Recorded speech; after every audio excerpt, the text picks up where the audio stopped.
Shalom. Shalom. This is your brother Kassad out of Great Millstone, Houston. Before I get started, I want to give all praises, honor, and glory to Yahweh, Bahashim, Yahweh Shai, Bahashim, Rakakwadash. Double honors to the apostles, elders, and bishops of Great Millstone who taught us this truth and rule well. Peace and blessings to the Akiyam, putting on as the elect, striving for perfection and that crown of righteousness by being obedient to what is written inside these scriptures. Shalom. I come today to break some bread, do a lesson going into how we are at the point of no return. Okay?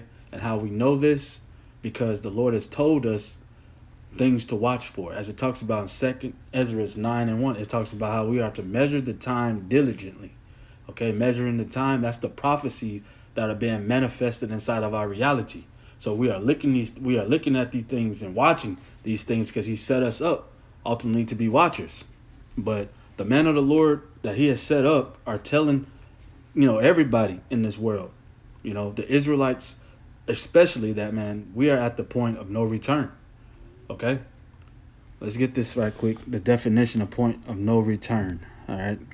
It says the stage at which it is no longer possible to stop what you are doing and when its effects cannot now be avoided or prevented. Okay? So, just to go into, the ministry wise, and brothers putting up precepts, putting up, lessons, going out on the highways and byways, doing what the Lord has told and commanded them to do, man, these things are accounted unto us, worthy in his eye, in the eyes of the Lord. But into the world, man, these things are hated. We'll be despised and we'll be hated because our power was hated. Yahweh Shai was hated. Okay? But we are at the point of no return, meaning that, man, ain't no turning back from, going back into the world and say, nah, I was just, trying something on. Nah, they got your video, they got your footage. Okay? They know who you are. They know where you at, know where you work, know your family and all this, So it's a point of no return, man. We are in this to the end. That's why the scriptures say, let every man be fully persuaded within his own heart, man. All right? There's no turning back, the scriptures talks about, man. So you want to be found worthy, and how you be found worthy is by doing so. What these scriptures commands you to do, man. Being a servant. So it says, we're at the point of no return. It says the stage at which it is no longer possible to stop what you are doing, and when its effects cannot now be avoided or prevented. Okay, so now this reality, like the normal things that were once a normality here, man, they are no longer a normality. I say what's a normalcy here is all these events that are happening. Every day there's another historical event popping out of nowhere, man. All right. Mexico just got hit with the Category 5 hurricane out of nowhere. And it's an earthquake next week and a fire somewhere else the other week, man. And it's a flood here, and it's just nonstop, calamities and catastrophes. Okay? The world is waxed old, and we are at the end. And the Lord has given us these signs and these wonders to let us know that, man, this is the time, the very same time that he's gonna visit, man. Matter of fact, I might as well get it. That's 2 Ezra 9. Because the Lord has given us instruction and what to do to avoid judgment by doing what thus say the Lord. But the rest of this earth and these people are going to continue to be judged. All right. This is 2 Ezra chapter 9:1. It says, he answered me and said, measure thou the time diligently in itself. And when thou seest part of the signs past, which I have told thee before, then shalt thou understand that it is the very same time wherein the highest will begin to visit the world in which he made, man. And this is what you're saying. The Lord, our power Yahweh, is visiting the world. Okay? The so-called UFOs, UAPs, the chariots, man, are that riding on the clouds, man. This is the Lord. All right? His eyes are upon a sinful kingdom, the scriptures talks about, man. All right? And that was referring to Israel, but now it's referring to Babylon the Great. All right? America. So it says, therefore, when there shall be seen earthquakes and uproars of the people in the world, then shalt thou well understand that the Most High spake of those things from the days that were before thee, even from the beginning. Okay, so the Lord has already predestinated these things and told us that, man, this is what's going to be happening, and man, and it's inevitable. Okay, Inevitable. right? So it says certain to happen. It's unavoidable. Okay, these traps, these snares that Esau has been ruling by and ruling with, he's getting ready to fall in his own trap and his own snare. The scriptures talks about he that kills with the sword must be killed with the sword in the book of Revelation chapter 13. Okay? Man, it's the patience of the saints. It's inevitable that, these things happen unto him, man. Let's grab that too.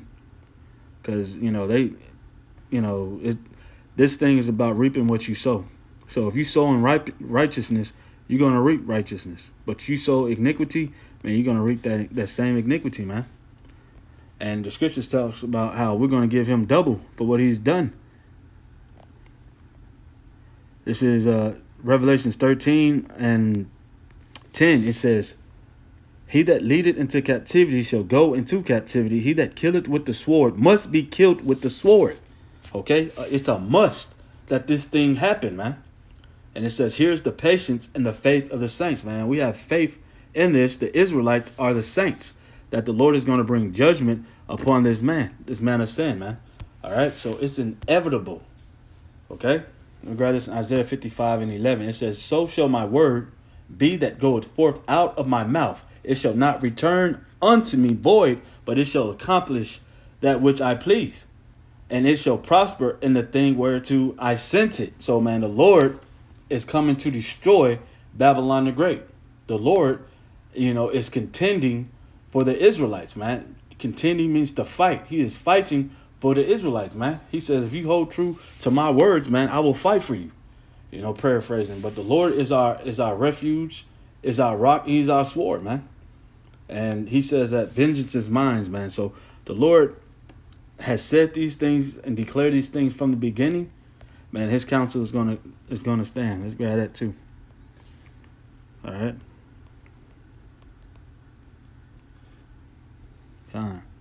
This is Isaiah 46 and 10. It says, declaring the end from the beginning and from ancient times, the things that are not yet done, saying, my counsel shall stand, and I will do all my pleasures. Okay? So the Lord is going to do everything that he has said he was going to do. He is not a man that he shall lie, as the scriptures goes into, man. Right? So what you're seeing in this reality, perspiring, is the downfall of Esau Edom. Okay? It's the downfall of the wicked. Okay?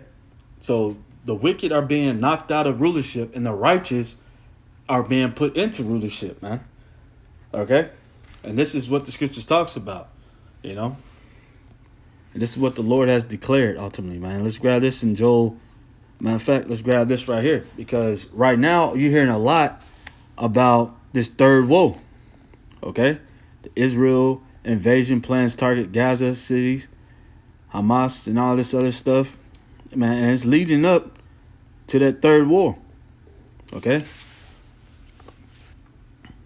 And this is what everybody's talking about. How close are we to this third war? And man, it's biblical prophecy that these things must be fulfilled. These things must happen, man. Let's grab this in Joel right quick. 3 and 1. It says, for behold, in those days and in that time. All right, let's get this word time. Strong's H 6256. Eighth. Right? Eighth. And it means time especially. It means certain continuing evening, long, due season, so long as evening, noontide meal. But season is what I want to go into. Season. Okay? Experience, fortunes, occurrence, occasion, time, usually event, but season. This is the end of one season and the beginning of the next season, which is we're coming into, man. All right, which is the fall of Esau and the rise of Jacob. Okay, so the things that you're seeing happening, okay, is going to happen because we're at the point of no return, And Esau is going under, and Jacob is going to be lifted up, man, who are the Negroes, Hispanics, and Native American Indians. And Esau, the Edomite, who is the self-proclaimed white man ruling the world in wickedness right now, is going under, man. All right, so it says, for behold, in the book of Joel 3:1, it says, for behold, in those days and in that time, when I shall bring again the captivity of Judah and Jerusalem, man, we should be freed out of this bondage, all right, in this captivity, okay? It says, I will also gather all nations. So this is happening simultaneously, okay? The Lord is gathering all the nations, as we just seen about the World War III, because what's perspiring over there is drawing all the men in, the strong men for battle. All right, all these other nations into battle. So it says, I will also gather all nations, and I will bring them down into the valley of Jehoshaphat. All right, Yahweh Shaphat. We mean the Lord's judgment, Yahweh's judgment. Okay, it says, and I will plead with them for my people. All right, let's get this word plead. Strong's H 8199. Shaphat. Right? Shaphat. Which means, straight to the point, condemn, contend, defend, execute judgment. Okay? So how he plead is with executing judgment is how the Lord is going to plead, man. All right? To judge, govern, vindicate, punish. All right? To execute judgment. Condemning and punishing. For final judgment. It says, at the theophanic event for final judgment. Okay? Wow. So it says, with them there for my people. I'm start over just Joel 3:2. It says, I will also gather all nations and will bring them down into the valley of Jehoshaphat. All right, Yahweh Shaphat, and will plead with them there for my people and for my heritage, Israel. All right, Yasharallah, he prince of the power, whom they have scattered among the nations and parted my land. Okay, so the Lord is going to plead after he gathered all the nations together. He's going to put judgment down, all right, punishment down on these other nations, man, for what they've done, okay, to the house of Israel. Okay, so like we read up here earlier, man, it's times. All right, this is the time in which we are in. This is the point of no return, man. All right, let's grab this in 2nd Ezra, and we'll go ahead and get out of this. 2nd Ezra 6:7, it says, then answered I and said, what shall be the parting asunder of times? And when shall be the end of the first and the beginning of it that follows? So time, once again, goes into seasons. All right, these seasons are changing, you know. Spring time, fall time, winter time, summertime. You know, these are seasons, and these are all changing. And this season in which we're in right now is changing into the season of Jake, man. And the Jake season is going to last forever. Our rulership and reign is going to last forever, man. So it says, then answered I and said, what shall be the parting asunder of times? Or when shall be the end of the first and the beginning of it that followed? And he said unto me, from Abraham unto Isaac, when Jacob and Esau were born unto him, Jacob's hand held first the heel of Esau. For Esau is the end of the world, and Jacob is the beginning of it that follows, man. So Esau, the self-proclaimed white's world, his rulership, his government is ending, okay?